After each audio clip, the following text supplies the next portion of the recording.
Tahukah Anda bahwa Jakarta pernah punya kasino? Tidak hanya satu, ada beberapa rumah-rumah judi resmi di Jakarta di era pemerintahan Letnan Jenderal KKO Ali Sadikin. Selama 10 tahun pemerintahannya, Ali Sadikin berhasil meraup miliaran rupiah pajak judi untuk mendanai pembangunan Jakarta. 26 Juli 1967, Gubernur Jakarta Ali Sadikin mengeluarkan surat keputusan yang melarang perjudian gelap di wilayah DKI Jakarta. 2 bulan kemudian, dia meresmikan kasino pertama di Petak 9 Glodok, Jakarta Barat. Akibat kebijakannya itu, Bang Ali kemudian dicaci maki di mana-mana. Dia sendiri mengetahui bahwa dirinya bahkan disebut-sebut sebagai gubernur judi dan gubernur maksiat. Ali Sadikin mengakui sebenarnya dia benci judi. Sebagai seorang muslim, dirinya tak pernah berjudi. Tapi saat itu Jakarta kekurangan dana untuk pembangunan infrastruktur seperti sekolah, jalan, puskesmas hingga pasar. Sementara pada saat yang sama banyak judi liar bertebaran, sedangkan uang setorannya tidak masuk ke dalam pajak pemerintah daerah. Maka keluarlah keputusan untuk melarang perjudian gelap itu, dan kemudian dibuatlah perjudian resmi yang pajaknya dapat ditagih oleh pemerintah. Dengan demikian, judi di Jakarta bisa dikontrol. Dan hasilnya pun luar biasa. Dalam 10 tahun sejak mendapat pajak dari judi kasino, pendapatan DKI Jakarta meningkat. APBD DKI yang semula hanya 66 juta rupiah meningkat hingga 89 miliar rupiah. Namun tetap saja banyak yang mengkritik dan menyindirnya dengan sebutan gubernur maksiat dan gubernur judi. Tapi Bang Ali tetap teguh melaksanakan kebijakan tersebut untuk kepentingan pembangunan Jakarta. Bahkan dengan santai dia menyampaikan bahwa jika tidak mau menerima kebijakan itu, maka masyarakat yang protes tidak bisa keluar rumah, karena jalan yang dibuatnya adalah hasil dari pajak judi.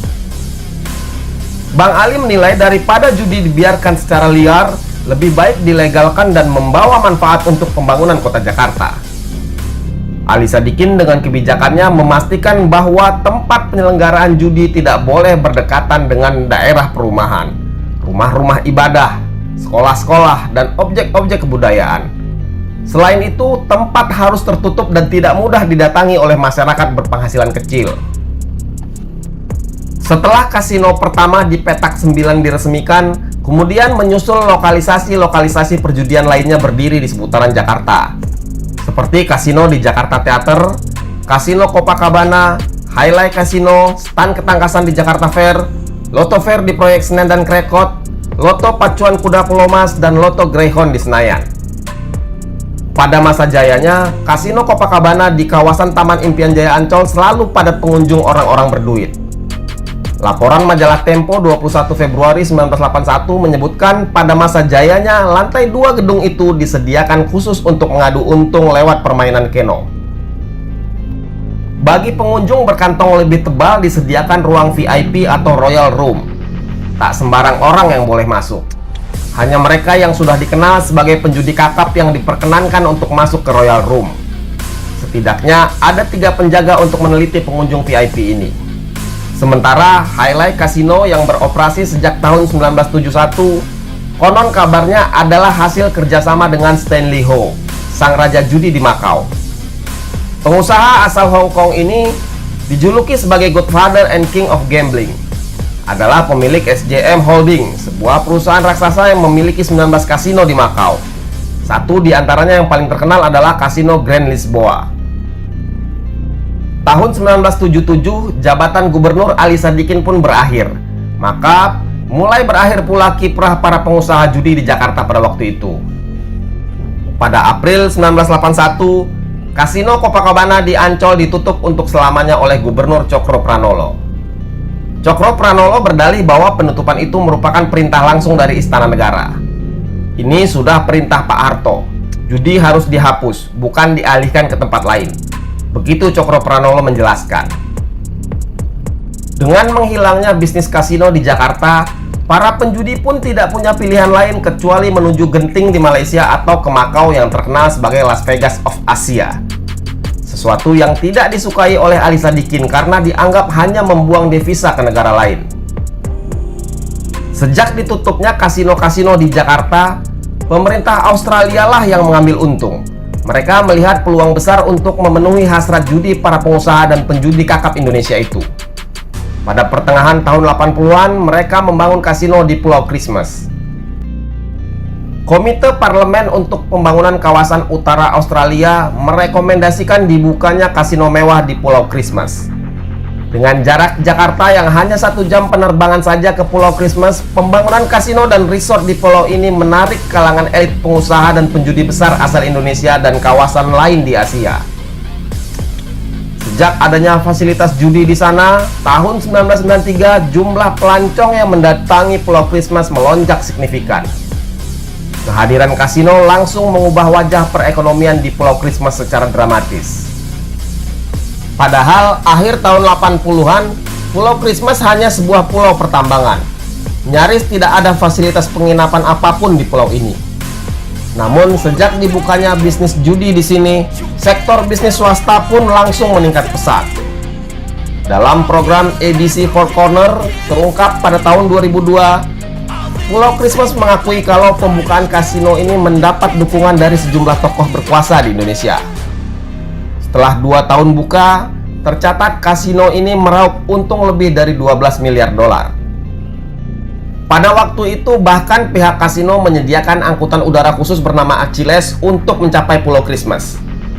Pada tahun 1996, pesawat ini membuka layanan dari Perth, Bom, Singapura, dan Jakarta.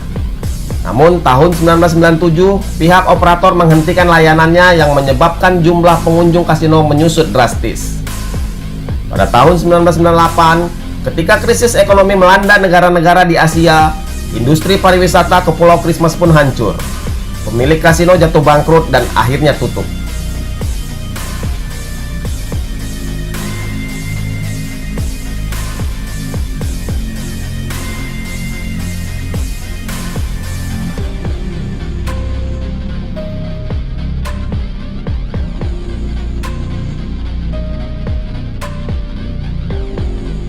Bahwa hari ini, ya, ini survei internasional, ya, Indonesia ini adalah surganya, ya, judi online di dunia. Jadi terbesar, Pak. Ini kalau lihat data yang ini, Pak, 10 kali lipatnya dibandingkan Kamboja, Filipina, ya, Vietnam yang komunis saja. Itu Vietnam tuh komunis, Pak, bukan Muslim, ya. Itu jauh di bawah Indonesia. Inikah prestasi dakwah kita? Oke. Kemana kita, teman-teman sekalian? Kemana kita? Kemana teman-teman aktivis masjid gitu? Yang setiap hari sholat Jumat dan salamat itu kemana kita? Gitu. Kita biarin ini, teman-teman. Auzubillah misalnya. Ngeri. Saya nggak pede, teman-teman, jadi orang muslim hari ini.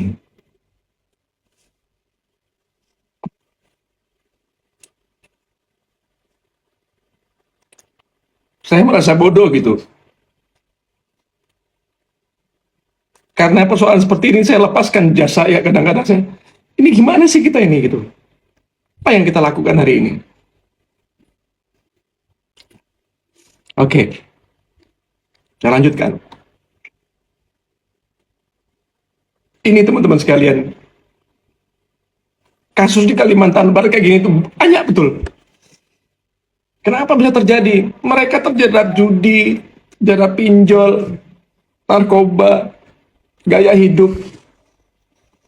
Emak bapaknya jauh dari lingkungan terdidik. Terus kita mengecam orang-orang kayak gini. Terus kita ini ngapain gitu loh. Ini kritikan buat kita, ya. Anak loh. Saya khawatirnya malah mungkin salah satunya anak-anak kita gitu. Kita nggak tahu gitu ke depannya seperti apa. Terus kejadian kayak gini nih, ya, mulai banyak, teman-teman sekalian. Anak bunuh ibu. Satu sisi lagi tuh ibu bunuh anak. Dan ngeri, Pak. Dengan puluhan tusukan gitu. Terus ini prestasi dakwah juga gitu. Ada 65% buta huruf Quran gitu. Berarti kalau misalnya ada 280 juta 250 juta muslim, ya dikalikan sendiri. Terakhir tuh, survei terakhir malah 72% masyarakat Indonesia tuh, muslim Indonesia, tidak bisa baca Quran.